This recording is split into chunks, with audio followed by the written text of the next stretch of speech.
New और video में आप सबका स्वागत करता हूँ। ये फिजिक्स का फर्स्ट चैप्टर है जो कि प्रकाश का परावर्तन का ऑब्जेक्टिव है। इसको एक एक करके आप सब क्लियर कर ले। एग्जाम की दृष्टि से मोस्ट वीवीआई होता है, ठीक ना। इसका ऑब्जेक्टिव हम करवा रहे हैं, ठीक है ना। दर्पण के सामने किसी दूरी पर स्थित वस्तु को प्रतिबिंब सीधा प्रतीत होता है, वह कौन सा दर्पण होता है बताइए। केवल समतल, अवतल, उत्तल, समतल और उत्तल। इसमें डी होगा। क्या होगा मेरे दोस्त? इसमें क्या होगा? डी।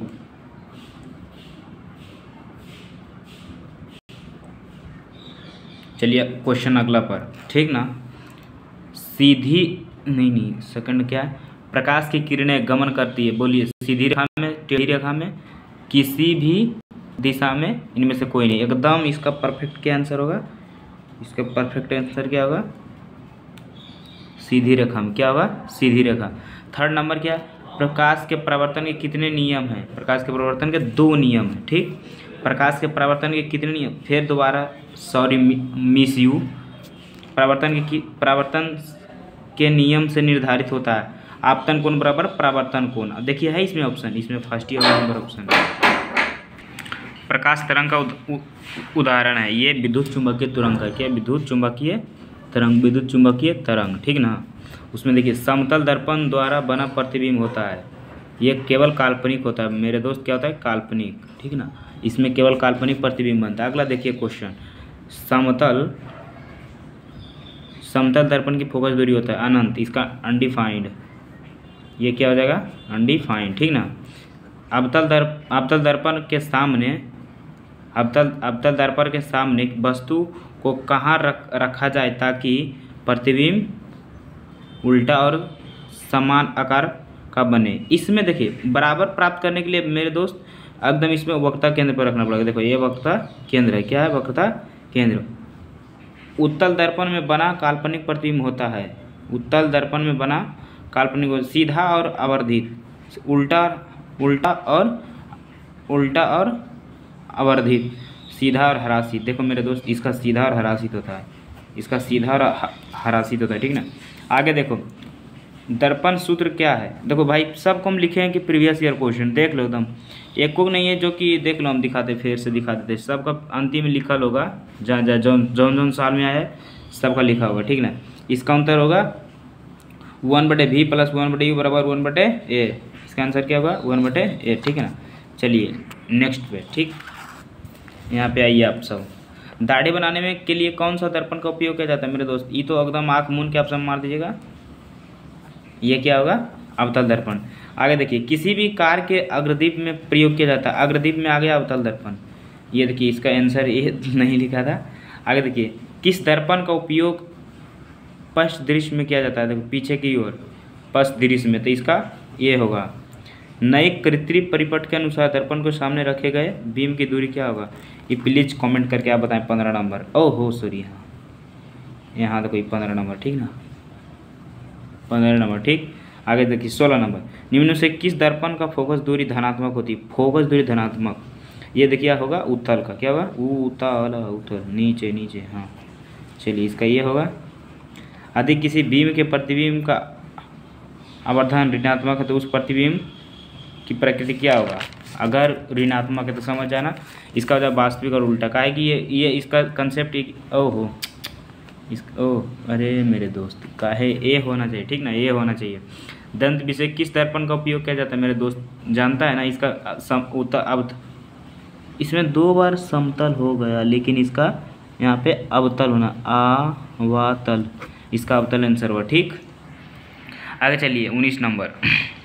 निम्नलिखित में से कौन सा उत्तल दर्पण है? उत्तल दर्पण की फोकस दूरी जिसकी वक्रता त्रिज्या जानता है मेरे दोस्त? R बराबर क्या होता है? 2f, ठीक ना। इसका फार्मूला R बराबर दिख रहा है कि नहीं? यहाँ R बराबर 2f, तो R दिले है 32, तो इसका इतना कितना होगा? प्लस 60 सेंटीमीटर, ठीक ना। कि R बराबर अगर 32 है तो इसको सोल्यूशन करेगा तो 16 दूना 32 हो जाएगा, ठीक। गुड। अगर हजामत बनाना, अब ये एकदम फर्स्ट क्वेश्चन अभी गया है क्वेश्चन, ठीक ना। काल्पनिक प्रतिबिंब होता है। काल्पनिक प्रतिबिंब कैसा होता है? सीधा, उल्टा। ये सीधा होता है, सीधा। वो गोलीय दर्पण का फोकसांतर वक्त है आर बराबर। अब ये बताएं एकदम जस्ट अभी बता का यहाँ पे, यहाँ ज़्यादा तो नहीं, आर बराबर 2f, यहाँ पर भी यही होगा, इसका क्या होगा ए। चलो, किसी बीम का अवतल दर्पण द्वारा बना प्रतिबिंब क्या होता है? अवतल दर्पण आभासी सीधा तथा बड़ा आभासी सीधा, ये जानता है बाबू, ये मुख, ये देखो होगा जब देखो दर्पण यहाँ पर रहेगा ना, ये देखो अब तुम तो जानबे करते मेरे दोस्त, नहीं हाँ अवतल दर्पण का कंसेप्ट, हाँ इसका बाहर से रहता है। देखो एगो जो यहाँ पे पीछे बनता है ना, यहाँ पी और एफ के बीच रहता है, ये होता है एफ, ये पी और ये सी होता है, ठीक है ना। यहाँ पे प्रतिबिंब रखा जाता है तो बनता है मतलब पी और एफ के बीच, दर्पण के पीछे। आगे देखो, किस दर्पण को focus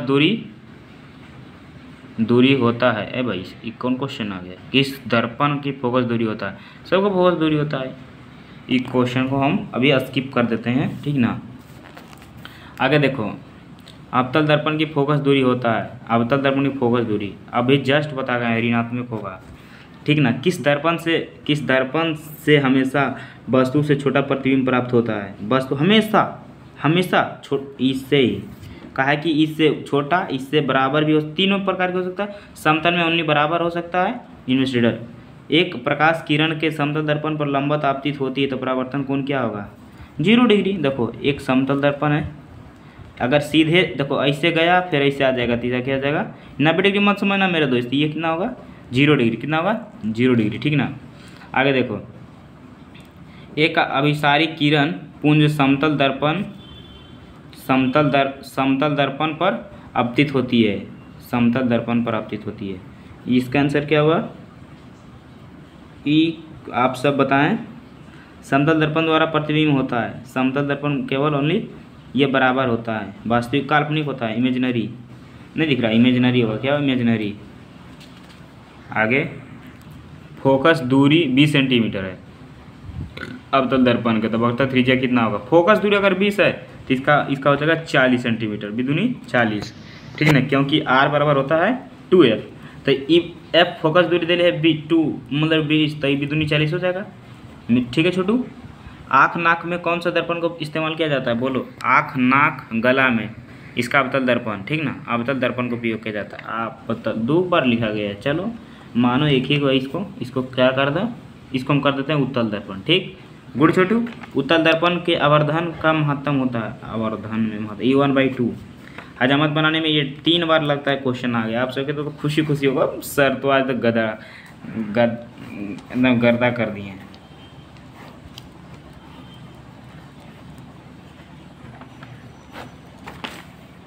डाइंड by Roshan sir, RUSHAN Roshan